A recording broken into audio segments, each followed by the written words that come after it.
सिया जी मांग भर रही थी, हनुमान जी के लिए कहीं जाने की रोक टोक नहीं थी।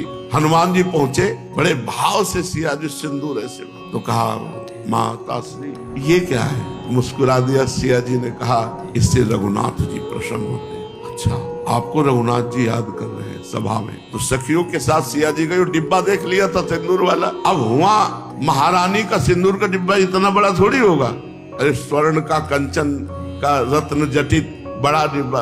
हनुमान जी पूरा लिए, पूरे में सिंदूर। वैसे ही महाबली भगवान के बड़े भोले श्री रघुनाथ जी प्रसन्न होते, मैया ने कहा है। पूरा सिंदूर अपने सभा में गए तो सब हंस दिए, रघुनाथ जी भी हंस दिए। तो हनुमान जी ने कहा हमारी सेवा पूर्ण हुई। रघुनाथ जी मुस्कुरा दिए। रघुनाथ जी ने कहा हनुमान ये क्या है? ये क्या है? लाल देह लालील से और धर लाल लंगोर, वज्र देह दानव दलन, जय जय जय कपिशूर। वैसे ही भयंकर पर्वताकार शरीर और पूरे में सिंदूर, डिबिया में एक को नहीं रह गया, पूरा लगा के। तो उनका ये क्यों लगा है? बोले माता जी कहती थी जब एक रकील खींचने से आप प्रसन्न हो जाते हो तो हम पूरे शरीर में लगा। आप प्रसन्न हो तो हम, आप आज्ञा करो, आपकी प्रसन्नता। महाराज जी ये भाई है हमारा, ये मतलब रात को शराब पी लेता है और राधा राधा करता है बहुत जोर जोर की, तो उसको क्या? कौन? आपकी बात बहुत मानता, सब कुछ छोड़ दिया है, लेकिन शराब का सेवन नहीं छोड़ पा रहा। रात को राधा राधा करेगा, पूरा दिन राधा राधा करेगा। शराब की बोतल पहले भगत मिले यार। आप थोड़ा समझाओ कि आपकी बात मानता है वो? मानता है। हमारा जीवन धन राधा नाम है, तुम राधा नाम लेके शराब पीते हो यार। हम कहते राधा नाम के बल से शराब छूट जाएगी और तुम राधा नाम लेके शराब पीते तो हमारी बात की बेइज्जती करवा रहे। छोड़ दो यार। बोलो वृंदावन में मैं बैठा हूँ, आज से शराब नहीं पीऊंगा। वृंदावन में मैं बैठा हूँ, आज से शराब नहीं पीऊंगा। ठीक है, तो आज से बच्चा, आज से बंद, पक्का बंद हो गई अब है? ठीक है। कितने रुपए की पीते थे? 500 रुपए। 500। 100 रुपया रोज निकाल दिया करो, गौशाला में कहीं दे आना। मेहनत हमारी सार्थक हो रही, जैसे आप लोग असत कार्यों से बच रहे हैं, तो मुझे लगता है मेरा बोलना सार्थक है, मेरा जीवन सार्थक है। नहीं तो ये मेहनत कर रहे हैं, अगर कोई बदले ना तो फिर जीवन का मतलब क्या रहा? हमारे जीवन का मतलब आप सुखी हो जाओ, आप स्वस्थ हो जाओ, आप अच्छे बन जाओ, तो हम मानेंगे कि हमारी साधुता, हमारा भजन करना, नहीं तो हमारा कल्याण तो हो ही चुका है। हमें अपनी फिक्र नहीं। आप जैसे सामने आ गए, अब आपका मंगल हो जाए, आपका जीवन बदल जाए। जैसे आपने कहा, ये बहुत बड़ी भेंट दे दी आपने। महाराज जी मेरे मन में आता है खूब दान पुण्य करूं, पर मेरी आर्थिक स्थिति ठीक नहीं है। महाराज जी ऐसे जने जिनकी आर्थिक स्थिति ठीक नहीं है, दान पुण्य रुपया से ही थोड़ी होता है बच्चा।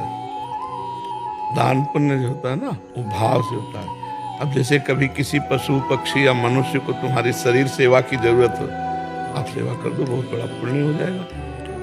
कभी कोई भूखा है, रोटी दाल पका दीजिए। आपके पास जैसे कोई ठंडी से कांप रहा है, तो आपके पास ये जैकेट है, आप उतार के पहना दीजिए। जरूरी नहीं कि हमारे पास रुपया हो तो हम दान करें, नहीं। हमारे पास 4 रोटी, अगर हमारे पास भाव है तो मैं आज भूखा रह जाऊंगा और वो 4 किसी को पवा दूंगा, ये सेवा बन गई, ये पुण्य बन गया, सुकृत बन गया। धन की आकांक्षा नहीं करनी चाहिए धर्म के लिए। धर्म बहुत सूक्ष्म विषय बच्चा। अपने को जितना मिला हुआ है उसी से महान धर्म हो जाएगा, भगवान प्रसन्न हो जाएंगे। गरीब अगर एक रोटी भी दे देता है ना किसी को, उसका बहुत बड़ा भंडारा माना जाएगा, और बेईमानी से कमा के लाखों को भंडारा करे तो उसे भंडारा नहीं माना जाएगा। तो धन के लिए चाह मत करो, धर्म के लिए धन की चाह नहीं है, सत्य और निष्ठा की चाह है। धर्म के लिए सत्य और निष्ठा की चाह है। हमारे पास भगवान ने जो दिया है उसी से हम धर्म करेंगे, हमें धन की चाह नहीं करनी। महाराज जी स्कूल में विरोध किया जाता है, कंठी क्यों पहन, तिलक रज लगा के जाता है और कहते हैं रज क्यों लगा रहे हो? कमल का पराग जब निकलता है तो भौरे उसका स्वाद लेते, मछली और मेढक और मगरमच्छ वहीं आसपास होते हैं, वो स्वाद नहीं लेते हैं। ये भगवत चरणारविंद, गुरु चरणारविंद, महापुरुषों की चरण रज है वृंदावन की रज। हम उसको लगाते तो हमारी बुद्धि शुद्ध होती है। और कंठी जो तुलसी वृंदा सखी है, इनको हम धारण किए हैं, अगर हमारी अभिमृत्यु हो जाए तो हम नरक नहीं जाएंगे। और ये भगवान के दासत्व की कंठी है, हम भगवान के दास है, इस बात का प्रतीक है। जैसे माताएं बहनें से पूछो कि तुम सिंदूर क्यों भरती हो, पति का मंगल सूत्र क्यों धारण करती हो, तो ऐसे ही हम अपने भगवान के दासत्व का तिलक लगाते हैं और मंगल सूत्र की तरह तुलसी जी धारण किए कि हम भगवान के दास हैं। बिना अध्यात्म की शिक्षा के विनय नहीं आता, बिना अध्यात्म की शिक्षा के जितेंद्रियता नहीं आती, बिना अध्यात्म की शिक्षा के बुद्धि प्रवीण नहीं होती। बुद्धि में तो बहुत चतुरता है, लेकिन देखो दोष बढ़ रहे ना हमारे बच्चों में, अगर इनको रोका ना गया तो यही तो हमारे भारत के भविष्य